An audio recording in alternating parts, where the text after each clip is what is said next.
एक बहुत बड़ा हफ्ता बजट आना है इस हफ्ते में और आज इकोनॉमिक सर्वे भी पेश किया जाएगा दोपहर में।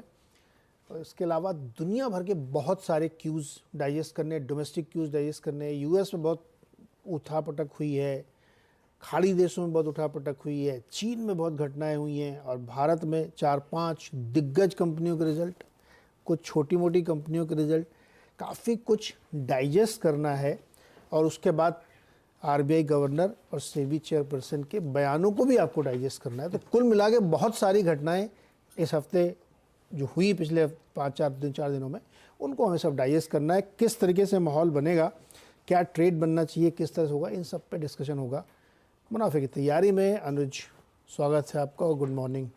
Good morning Neeraj ji, good morning Ashish. Good morning साहब। और बहुत कुछ हम सोच कर आए थे क्या डिस्कस करेंगे, और सुबह सुबह जब मैं उठा तो मैंने पहली न्यूज़ पढ़ी कि जो बाइडन स्टेप डाउन कर दिया है। तो उस पर भी आएंगे, लेकिन ये इस साल का सबसे बड़ा हफ्ता है, विदाउट अ डाउट साल का सबसे बड़ा हफ्ता है। 3-4 कारण हैं उसके। जो वीकेंड पर नंबर्स आए उनका इम्पैक्ट है, और उनका निफ्टी में वेटेज करीब करीब 25% है जो वीकेंड पर नंबर्स आए उनका। और बैंक निफ्टी के जो 2 बड़े बैंक्स के नंबर्स आए उनका वेटेज 40% है। तो आज 25% निफ्टी रिएक्ट कर रहा होगा नंबर्स पे, 40% बैंक निफ्टी रिएक्ट कर रहा होगा नंबर्स पर। और वो उसमें एक इंटरेस्टिंग चीज़ ये है, एचडीएफसी बैंक के नंबर्स कमज़ोर हैं, लेकिन स्टॉक ऑलरेडी गिर चुका है। वो अपने हाई से, वो क्वार्टरली अपडेट दिया था उसके बाद काफ़ी गिर चुका था स्टॉक। तो मुझे लगता नहीं इंक्रीमेंटली कोई बहुत ज़्यादा गिरने की जगह है यहाँ पर। कोटक हो सकता है गिर जाए, क्योंकि कोटक में कुछ डाउनग्रेड्स भी आए हैं, प्लस कोटक एक्सपेंसिव स्टॉक है और कोटक गिरा नहीं है नंबर से पहले, तो कोटक शायद आज गिर जाए। रिलायंस, देखिए रिलायंस पे हम जो भी बोलेंगे पिंच ऑफ सॉल्ट लीजिएगा, लेकिन रिलायंस के नंबर्स ठीक ठाक हैं, थोड़े से कमज़ोर मान सकते हैं आप O2C में, लेकिन उनका आउटलुक स्ट्रॉन्ग है। तो आज देखते हैं रिलायंस कैसे रिएक्ट करेगा। और जैसे मैंने कहा, कोटक के नंबर्स भी सोचते हैं, शेयर भी महंगा है, तो शायद कोटक आज थोड़ा सा इम्पैक्ट कर दे मार्केट को। अच्छा, इकोनॉमिक सर्वे आज आना है और कल आना है आपका यूनियन बजट, तो उस हिसाब से काफ़ी इम्पॉर्टेंट दिन है मार्केट के लिए।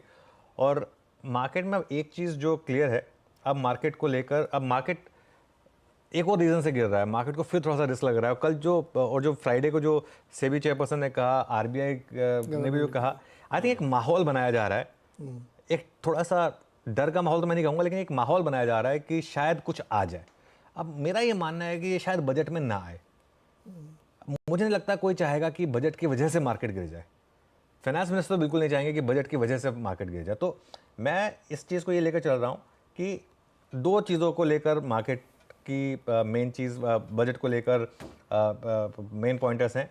पहला है फिस्कल डेफिसिट और दूसरा है कैपिटल गेन्स टैक्स। अगर तो कल बजट में फाइनेंस मिनिस्टर ने बोल दिया कि नहीं, फिस्कल डेफिसिट हम उतना ही रखने वाले, इनफैक्ट 5 पे लेके आ जाएं उसको, क्योंकि एक आरबीआई से बड़ा डिविडेंड भी मिला है उनको, वो फैक्टर इन करना है। और दूसरा कैपिटल गेन्स पर कुछ ना बोले।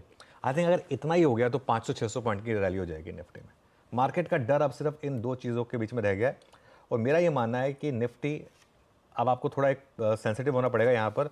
24,240 है आपका 20 डेमा, हम करीब 24,500 पर हैं। आज गिफ्ट निफ्टी बता रहा है 150 पॉइंट नीचे खुलेंगे, करीब 24,400 के आसपास फ्यूचर खुलेगा, तो आप एडजस्ट कर लीजिए उसको, एक बार निफ्टी लगेगा साइड पर। तो अगर आपने रैली मिस कर दी है तो 20 डेमा और 20 डेमा 50 डेमा के बीच का जो जोन होगा वो एक अच्छा आपके लिए एक एंट्री अपॉर्चुनिटी होगी। 20 डेमा मैंने डिस्कस कर लिया 24,240 पर है, और 50 डेमा 23,650 पर है। किसी कारण से अगर आपको ये जोन मिल जाए, अनलेस कुछ चेंजेस आ जाए कैपिटल गेन्स टैक्स को लेकर, तब बड़ी करेक्शन हो सकती है। अनलेस ऐसा कुछ हो, ये एक गॉड सेंट अपॉर्चुनिटी होगी अगर मार्केट दे दे। और मैं कुछ देर में ना एक काफ़ी इंटरेस्टिंग डेटा पॉइंट्स पर आऊँगा कि कितना उसमें कैश लेवल है, क्यों ये मार्केट गिरने को तैयार नहीं है, उन सब पर आऊँगा मैं। लेकिन वो सब हम जब शुरुआत करेंगे तब आएंगे उसके ऊपर। बहुत कुछ है बात करने के लिए। इस वीकेंड जो कुछ हुआ और जो होना है, आर्ग्यूबली वाकई इस अब तक का ईयर टिल डेट तो कह सकते हैं सबसे इंपॉर्टेंट हफ्ता सामने खड़ा है, जिसकी आज हम तैयारी करने जा रहे हैं। तो बिना समय वेस्ट करे शुरुआत कर रहा हूं मुनाफे की तैयारी की,